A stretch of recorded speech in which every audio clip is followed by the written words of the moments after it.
Have you ever had any remorse for killing Brenda and Erica? That's a fair question, but no. It's just like I said before, I have not had any bad feelings about that. I'm confident that what I did was part of the plan.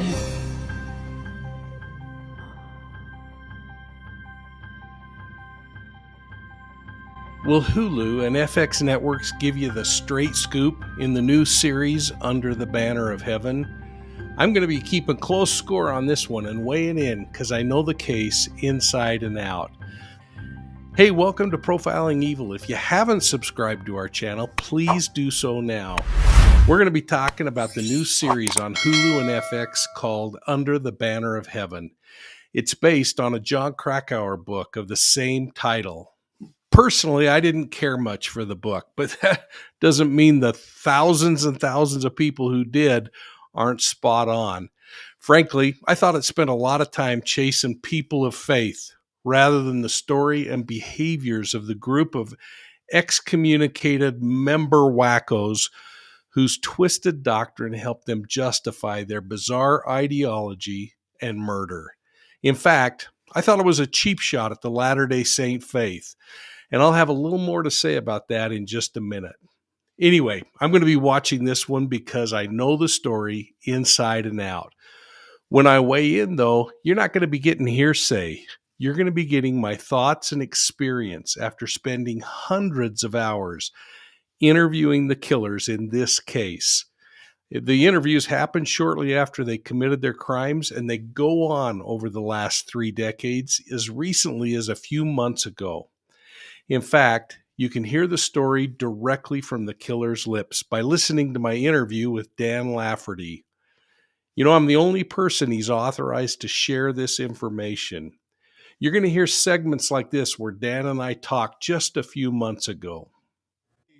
You know, I want you to know that I really have a high respect and care for you. And that's why I'm glad that I'm getting a chance to talk to you, because I didn't write back. I did get your letter. I wanted you to know that. And I hadn't responded to it because I just hadn't felt quite right about it yet. And so this is good because now I can explain to you my feelings.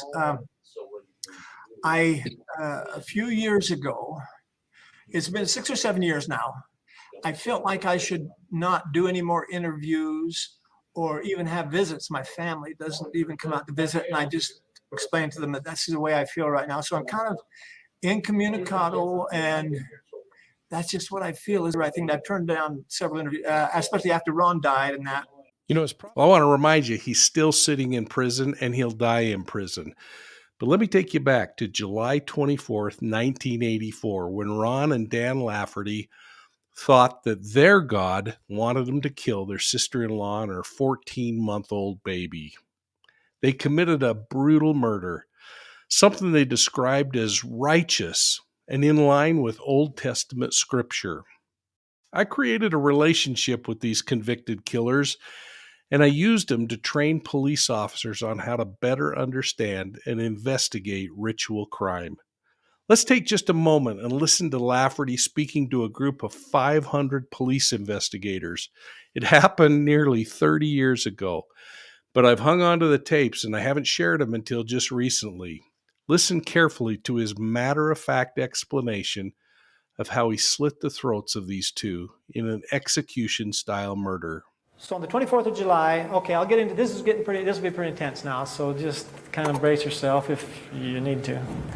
I'm not ashamed of it. I'm not embarrassed by it, and I may speak of it so calmly that it might unnerve you a little bit, but blood was splattered at that point, started to be splattered quite severely, actually, and that's why, if you've seen the pictures of this crime scene, there was blood splattered on the wall. We were kind of in the alcove right there by her neck, so I was satisfied that she wouldn't regain consciousness, and walked right into the child's room. The baby was standing in the bed. I talked to her briefly.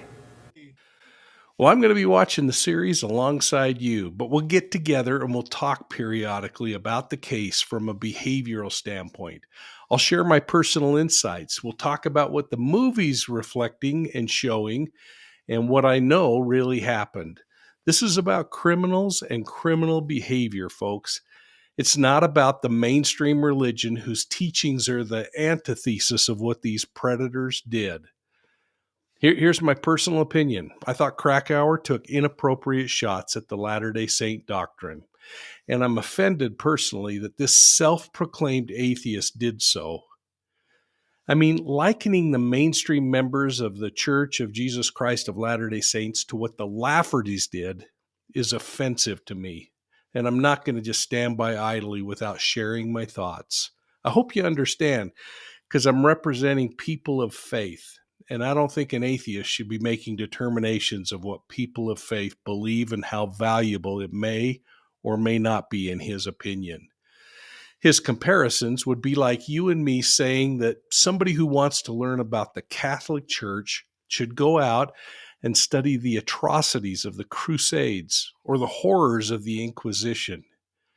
It would be like saying that if you want to get to know the German people, embrace the mindset and ideology of Adolf Hitler. How crazy is that? In fact, how tragic would it be if we lumped every Arab into a vengeful bucket of hate because the terrorists who orchestrated the attacks on the World Trade Center on 9/11 were followers of Islam? And it doesn't end there, folks. I mean, we could continue to name churches. Let's jump on all the Southern Baptists in the Civil War era because Baptist preachers were using biblical passages to justify the practice of slavery. Or let's look even closer in Europe. Should we hold the Russian people responsible for the ideologies of Vladimir Putin? Well, I know you're all smarter than this, but I'm so frustrated with that broad stroke that was made in this regard that I just had to speak out.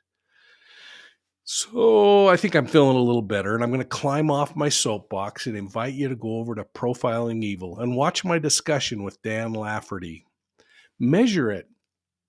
Measure it against the actors that you see portraying these guys in the film.